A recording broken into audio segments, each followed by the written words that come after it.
What the fuck's going on this team, Jerry? Bury him! Bury him! Jerry, TJ Watt. He is the best defensive player on the planet. Go! Yes! Yes! We're going to fire! Steelers fans! Bang! Run it down their throat! No! That's not a penalty! Game over! Game over! Don't ask me to do nothing! This is nothing! He's aggressive. Hello. Welcome back to another episode of the Steel Here podcast, where I'm your host, Kevin Adams, alongside my partner in crime jersey, Jerry Don. For the first time this season, the Pittsburgh Steelers win a game where it feels as though it's a good win. You know, you walk away from it, you're like, fuck, I actually feel good about that. They travel across the pond. I personally think the Vikings are a pretty good team. Now, they are injured. So the Steelers are injured as well. It's week 4. Injuries are going to start to pile up. But for the Steelers to go out and beat the Vikings in Ireland the way that they did, I feel good about it, Jerry. Sitting here Wednesday night, we're recording. It's about 10:30 at night. I feel as good as I have at any point so far in this young season. Yeah, I feel the best so far. 3-1, big win in Ireland. You know, a lot of talk about the Vikings being dinged, and we're dinged too. You know, we were missing a couple guys, important guys. It's not like we're missing backups. Right. You know, we're missing a couple starters. But dude, really impressed with overall just offense and defense this game. I really am, man. Defense stepped up really early, set the tone. Rodgers played great. DK, Kenneth Gainwell almost had 100 yards rushing, you know, and Darnell Washington on the field a bunch. I loved that. I loved him being out there blocking, setting the tone on offense. Don't agree with some things later in the game, but you know, what are you going to do? It is what it is. Did you see, now I don't know if this was brought up in a press conference, dude. I've been playoff baseball and, you know, fucking heading down at Barstool and just watching all the games and shit like that. And Sunday streams, it's like, everything's like a blur right now. So I don't know if this was really talked about because I didn't watch the Tomlin presser, but, see, I'm drawing a blank. I'm so tired. It's 10:30 at night. I've been up since 5 in the morning. And then, Rodgers. Did you notice he kind of like bullied Tomlin into that? I'm at the game, and let's just start with the atmosphere in Dublin, Ireland for this game, Jerry, is incredible. Like I cannot. We talked about it very briefly before we started recording, but I heard Patrick Queen saying in the post-game interview, he's like, I don't want to catch some heat for this, but he's like, they were into it the entire game.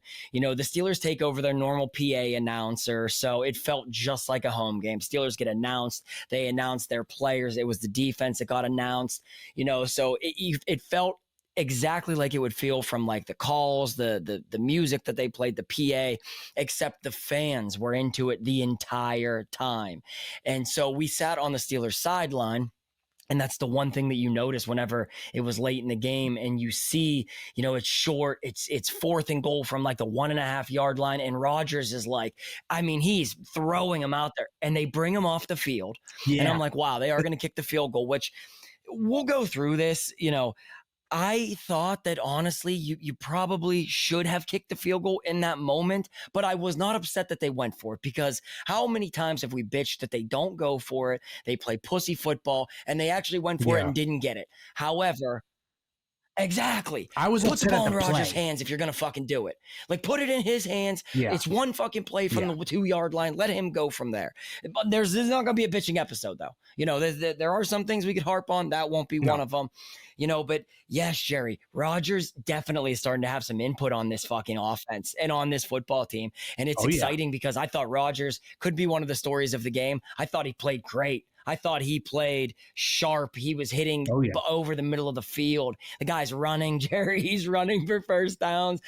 Granted, he fumbles. Thank God Broderick Jones had a great game and happened to be Johnny on the spot right there. But, you know, he makes the block at the end of the game on that drive that we're talking about there, where he tries to spring Kenneth Gainwell to get that first down on 3rd down.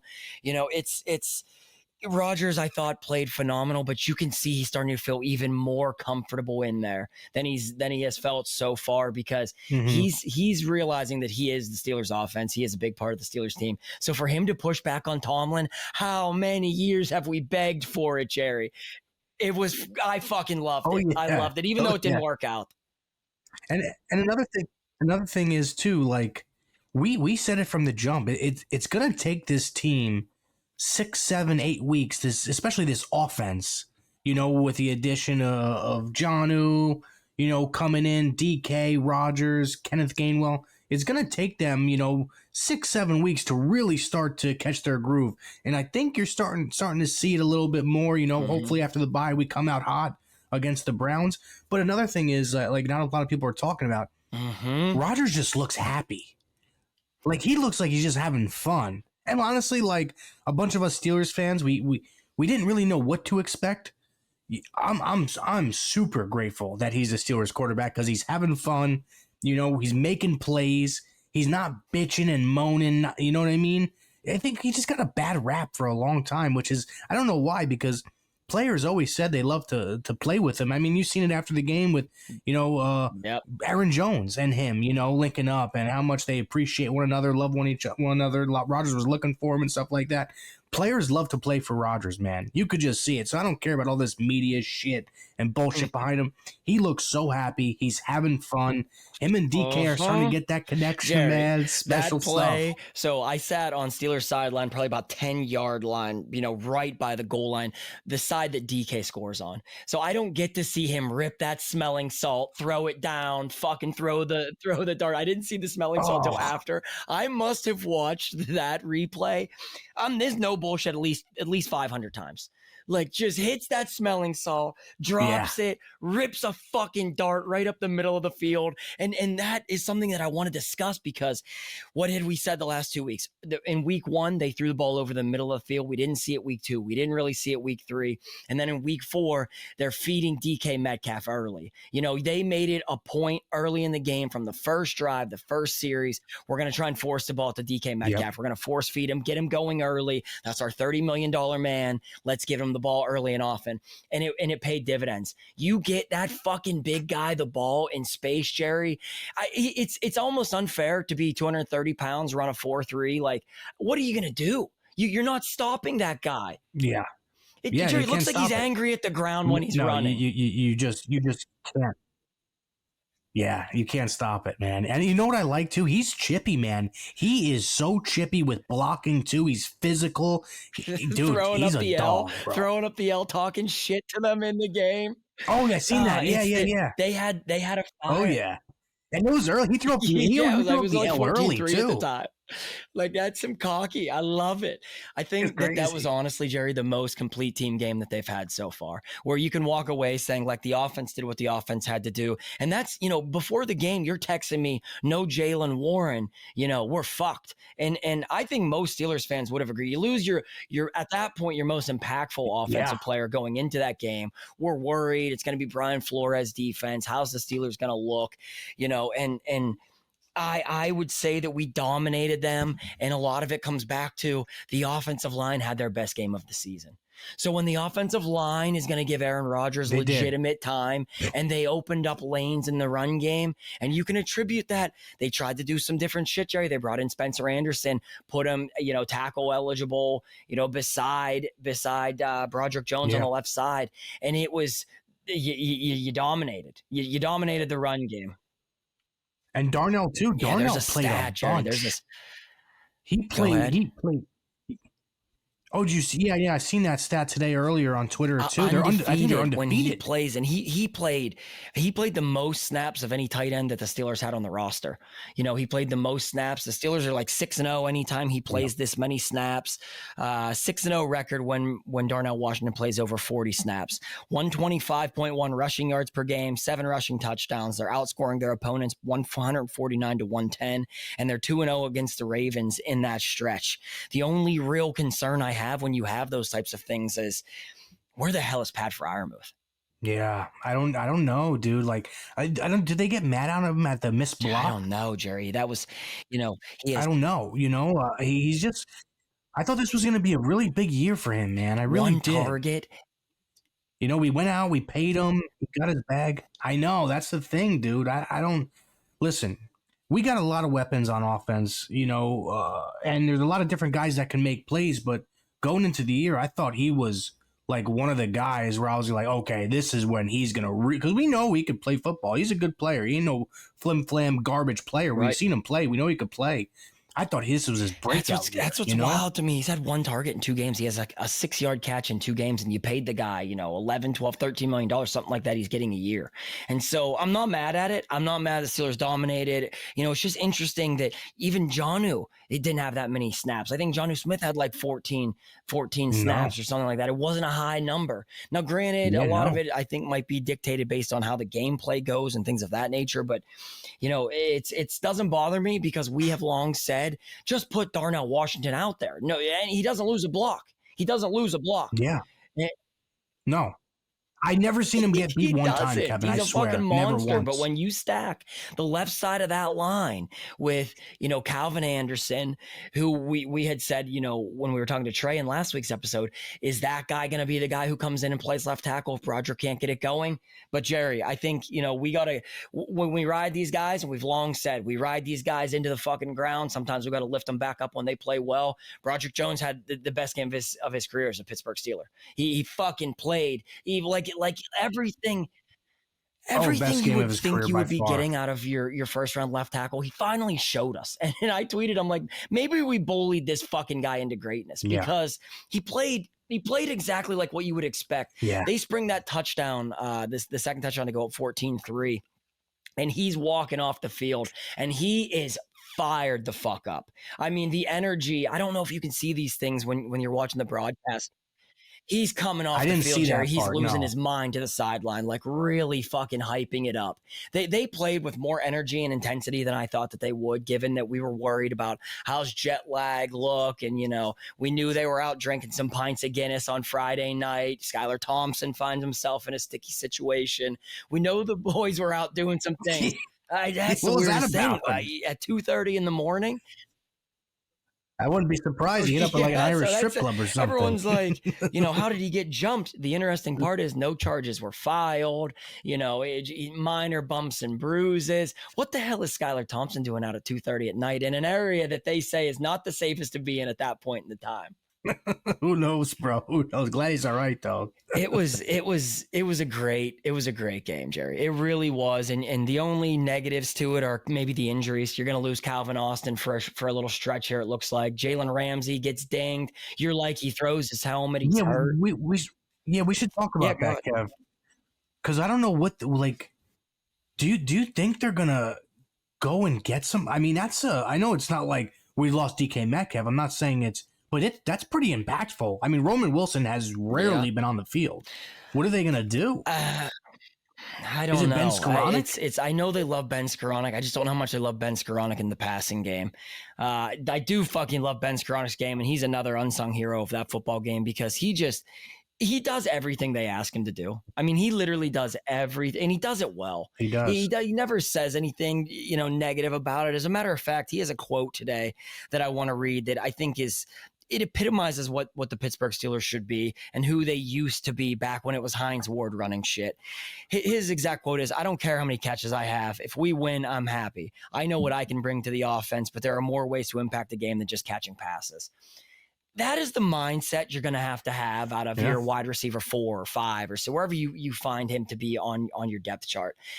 He sets the tone. He throws his fucking body out there. It's not like he's little. He beats the shit out of the defense in the run game. I just don't know if that's who you want to rely on in the passing game, losing a guy like Calvin Austin. And so we know how important Calvin Austin has been so far through 4 weeks. He's a lot more important than we thought he would be. Yeah, is it now going to be how long is he out? How serious is it? Because we don't really have a very clear picture on what it looks like. Is it maybe time that you look to move on from somebody like a Alex Highsmith? Because Herbig, obviously, it is proven. It is not even a question anymore that Nick Herbig is the better pass rusher of the two, in my opinion. And he has got to stay on the field when Highsmith comes back. Oh, man. Maybe you move Highsmith on for a wide receiver. You know, there's starting to be some disgruntled guys out there, Jerry. Yeah, I know. I've seen AJ Brown is a little pissed off. You know what I mean? I don't know if the Eagles will move on from him, but I don't know, man. It's just like they're in a weird spot. I mean, it's pretty early in the year. I don't think they're gonna panic per se, but maybe they don't make a move this week. Obviously, with the bye, and next week they come out. Let's just say we go back to back losses or something like that. Then I think you say, okay, we're getting a wide receiver. There's no doubt about it. Especially if the offense plays like shit and they can't pass the ball great. I think it's early. I don't think they'll make a move, but I don't know, man. I think that's a really difficult thing to deal with, not having essentially your number 2 wide receiver. I mean, Roman Wilson, they've shown that they don't really need him or want him, on the field. Now you have to have him. It doesn't make any sense. You have no you choice. Just have to hope that this is one of those situations where now that you don't have another wide receiver, they're not bringing one in right now before the bye week. Those things aren't going to happen. It's way too early in the year. If they do it, it'll be much closer to the deadline. But it is going to be interesting now. Does Roman Wilson just get jumped again? Are they going to? Is it going to be Scotty Miller now? Is it going to be Ben Skowronek like we had suggested? It probably will, but I don't know why. We have to know why. Like, as fans, I think we deserve to know, why is this happening? I mean, he didn't sound like he went into preseason and looked terrible. In camp, he was making plays. In preseason, he was making some big plays, some big catches, 40, 50-yard catches down the field.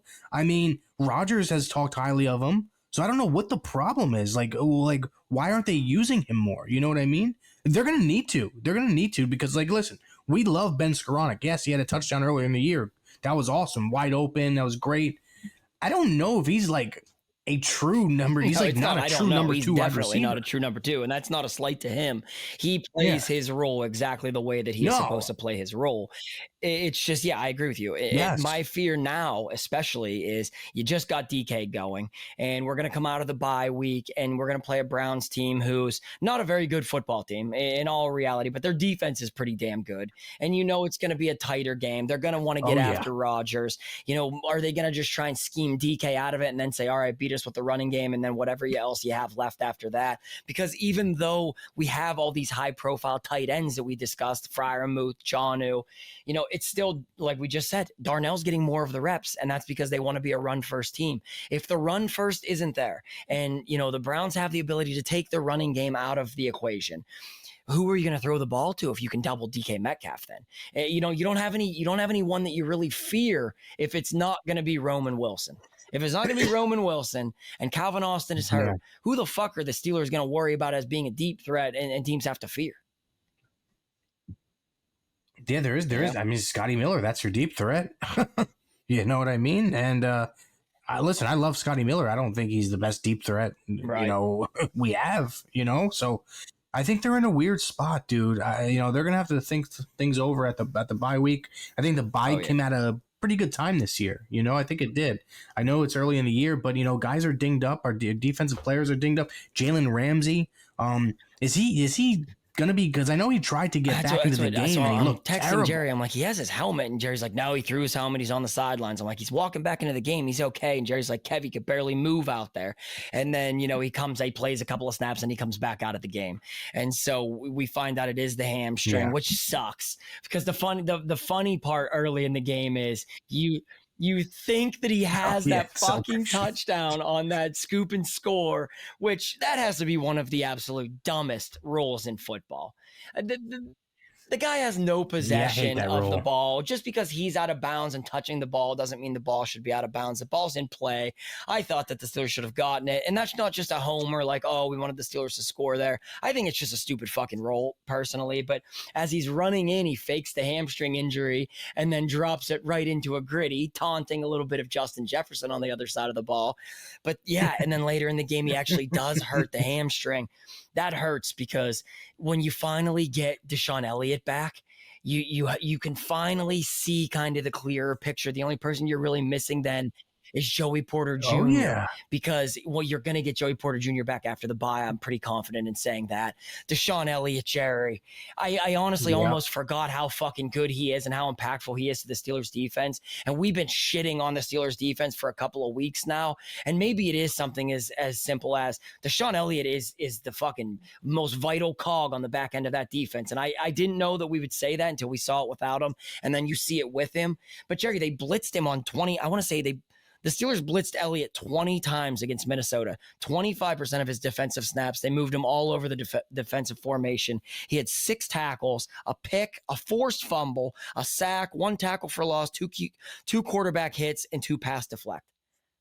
I mean, he had a fucking day out there, Jerry, and that's Crazy, his first bro. game back, and you see kind of Crazy. that you let Ramsey be who he is. I thought Slay had a much better game. Patrick Queen Payne had Wilson, his best Payne game of the Wilson season. went crazy. Best game of the season. And don't discredit what Peyton Wilson did in that game when the Steelers tried to fuck it up at the end.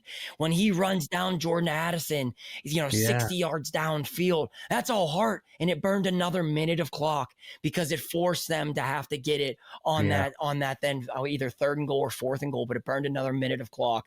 And that's Peyton Wilson. He reads and reacted much better on Sunday than we've seen him do at all this season. I love that they went back to him, gave him another opportunity in there to try and get things going. He had his best game. Another guy who had his best game, Keanu Benton.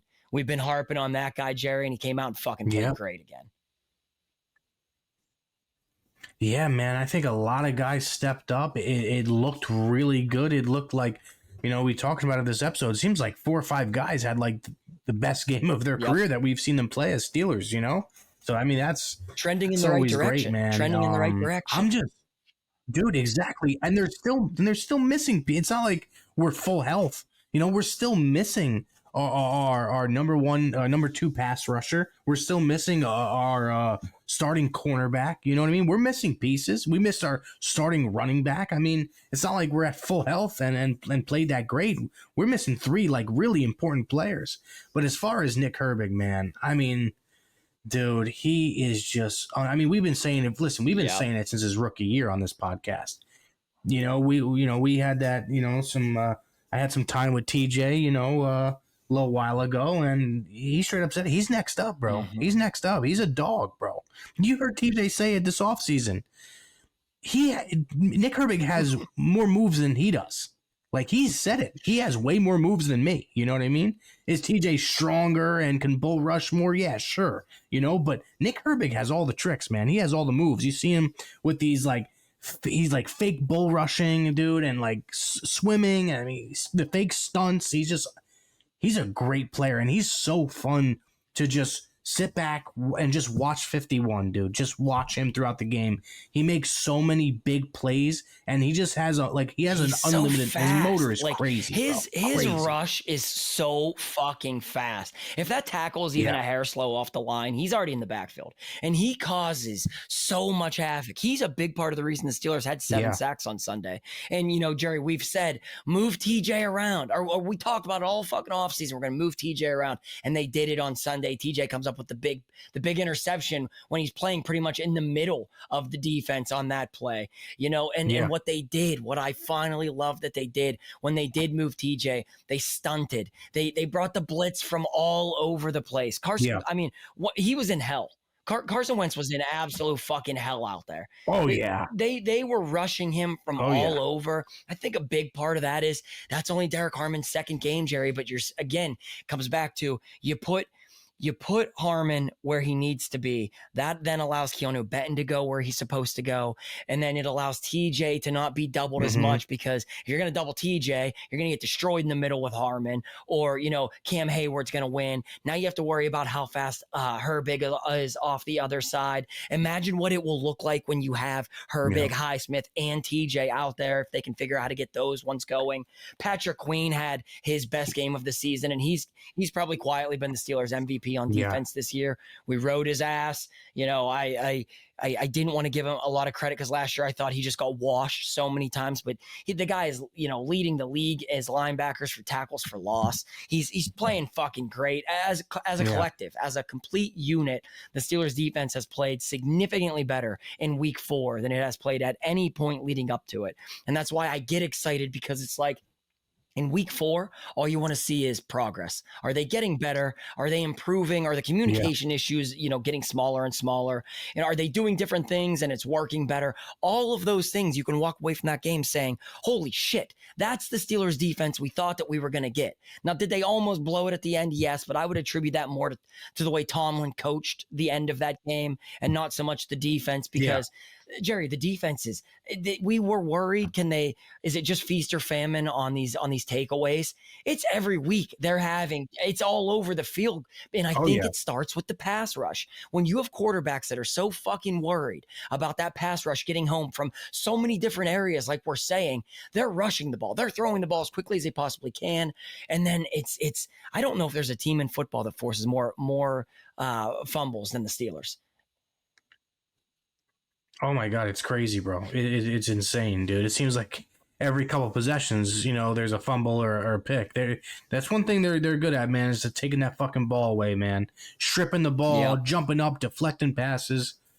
I was really worried after week 1 about this defense. I'm not going to say I'm not worried at all anymore. There's definitely some worries for sure, but dude, I'm in such a better place, like mentally thinking about this defense, especially when Porter comes back. Hey, what's the update on He'll be back after the Highsmith? bye. When are they going to get him back? He'll be back after the bye. You'll get Joey Porter Jr. back after the bye. How long Ramsey is out, it's tough. I saw Jerry Dulac had tweeted in the middle of the night. Now, you got to understand, in Ireland, it's 5 hours ahead of time. So I'm reading some of these tweets. It's like fucking way different times than you're looking at back here. But he's saying in the middle of the night that both he and Calvin Austin will miss multiple games. That's not good, considering we have a bye week coming up, and then we play. My multiple games idea is going to be Browns coming out of the bye, and then 5 days later or 4 days later, Thursday Night Football, we play the Bengals in Cincinnati. I'm hoping that's the multiple games, because then you kind of have a mini bye, a little bit of time before you then have another game 10 days after that. So I think that we can get through both the Browns and the Bengals. To be honest, Jerry, we're sitting in a pretty good fucking spot in the AFC North. If they can run through those two, they can run through those two with the Ravens. Yes, no Lamar Jackson. We're in the catbird seat, and it's early. It's early, and we've blown a leads like this before, and they did last year, but I feel much better about it this year, mostly because on the offensive side of the ball, I trust that Aaron Rodgers is just not going to let it go to shit. Yeah, I do too, dude. And I also think Arthur Smith called a really good game. Really, really good game out of him. One of the better ones we've seen out of him. So that was exciting to see. It'll be interesting to see what they do, man. If they're going to stick with this, this heavy, with Darnell Washington. I'm curious to see what they're going to do there. I don't know. Maybe you'll see Pat play a lot more because of, Calvin Austin being out. But I'd love to see him involved too, dude, because I think he's just underused. And I do appreciate this about Pat. Even though he's been like nearly irrelevant to the Steelers offense so far, he's not pouting. You know what I mean? Like because it would be easy for a guy like him. He's highly paid. He should be thinking. I know I would be thinking, like, get me the fucking ball. He doesn't pout. He's obviously a friend of ours, so it's easy for me to find reasons to want to hype him up. But I do appreciate that about his game. When the Steelers are scoring, he's still out there fucking celebrating like a madman. As long as the culture is still in the right place, I'm fine. I'm fine about it. But yes, I would love to see a little bit more Pat Freiermuth. At this point, I don't mind what we see out of Kenneth Gainwell, though, either, Jerry.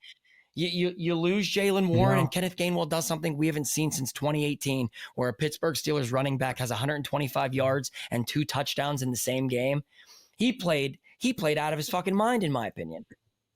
It was I thought for sure maybe it would be a game where you get Caleb Johnson out there and kind of see what you have in Caleb Johnson. What can he be? Is this finally going to be his chance to shine?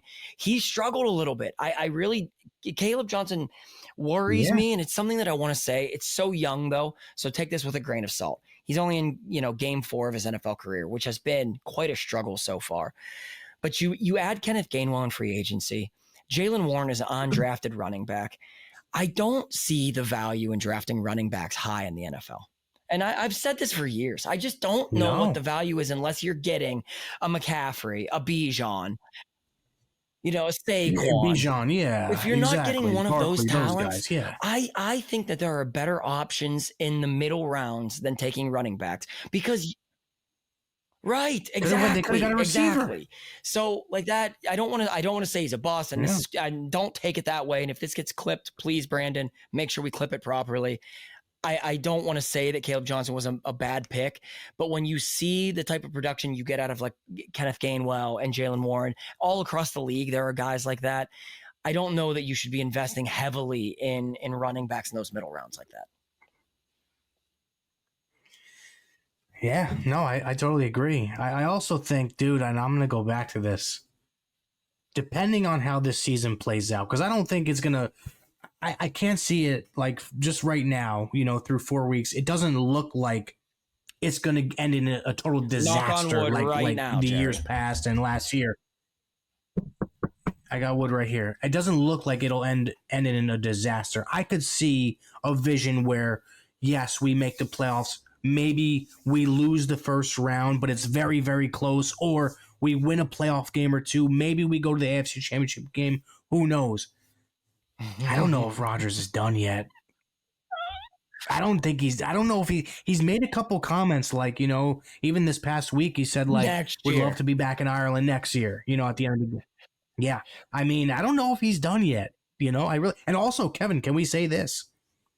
These quarterbacks coming out, I don't know if they're terrible class. And it hurts me to say that as a Penn State fan and the Nittany Lions, they do what the Nittany Lions do. They just can never win a big game. It breaks my fucking heart. But Drew Aller in the biggest moments, he's just not a great quarterback. And in my opinion, he was going to be one of the big names coming out of this class.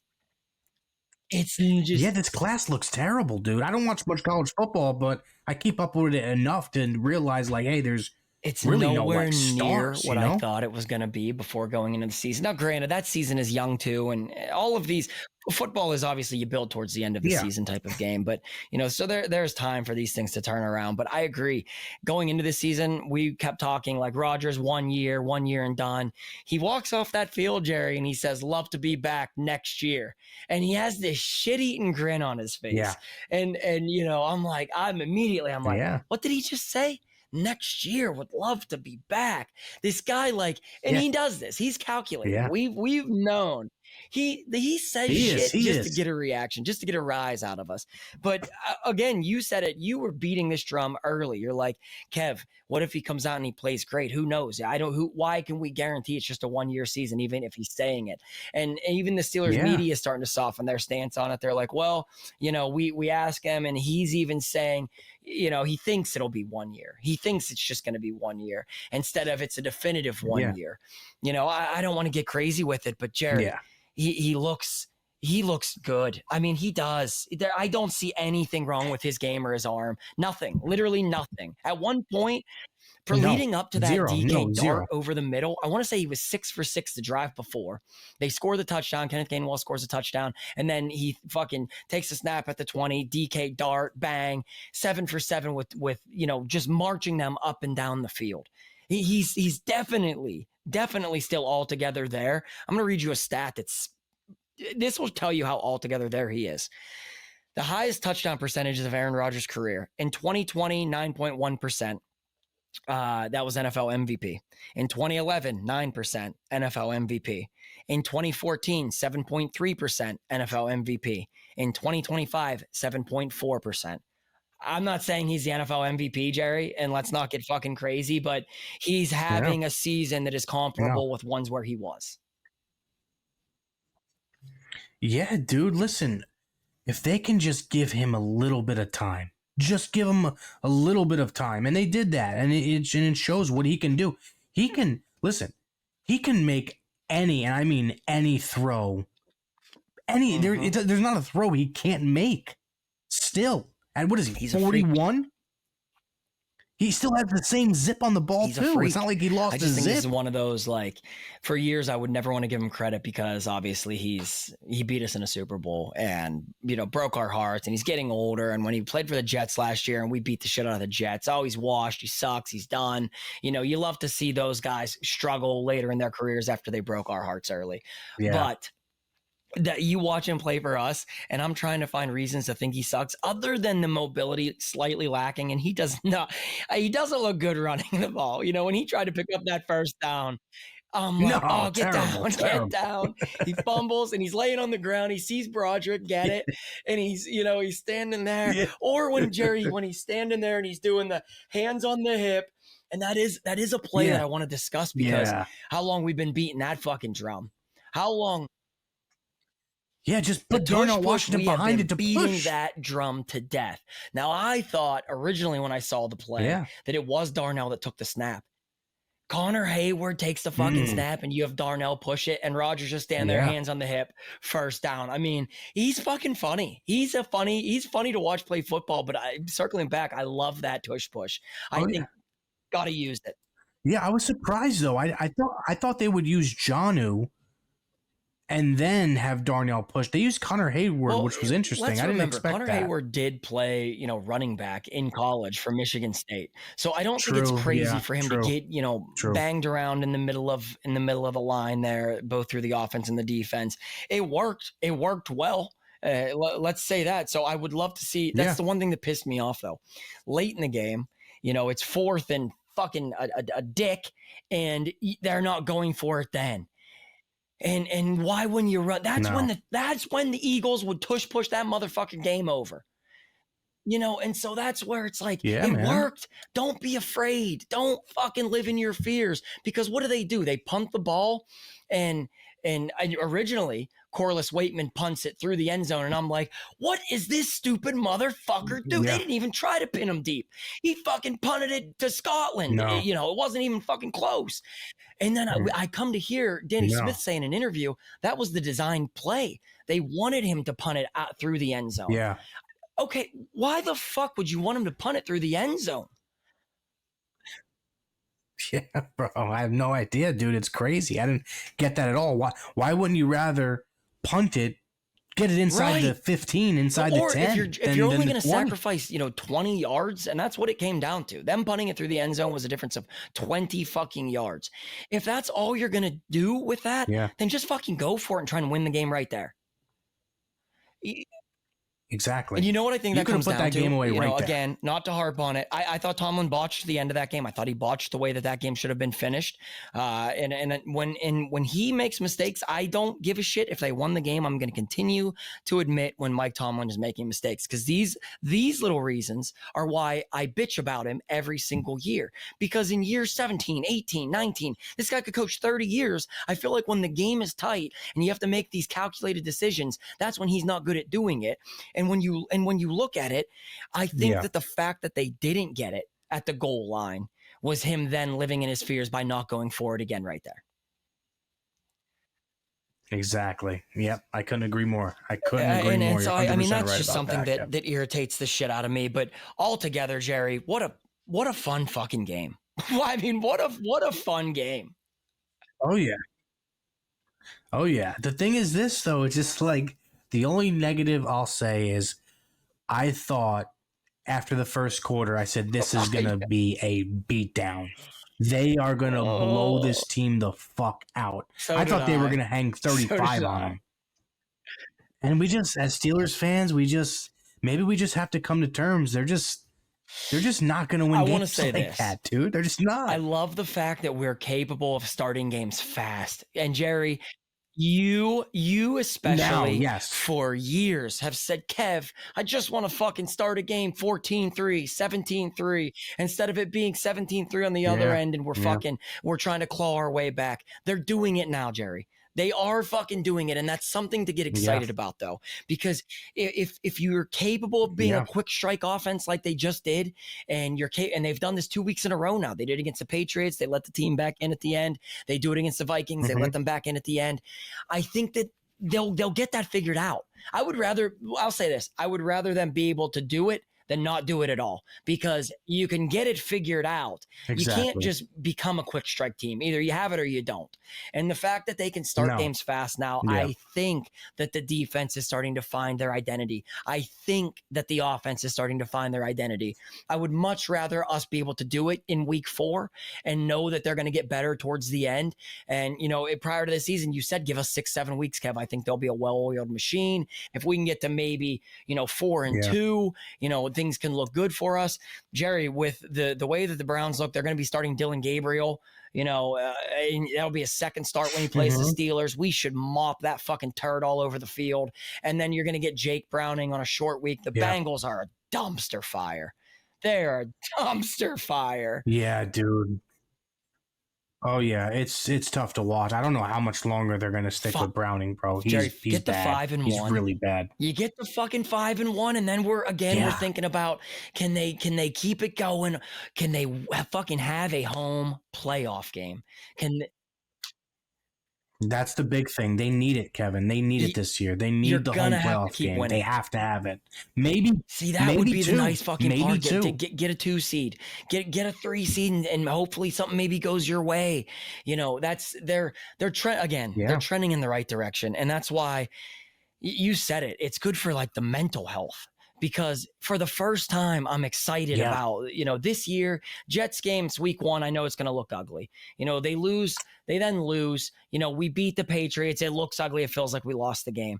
This was one of those ones I walk away saying, okay, they have something here.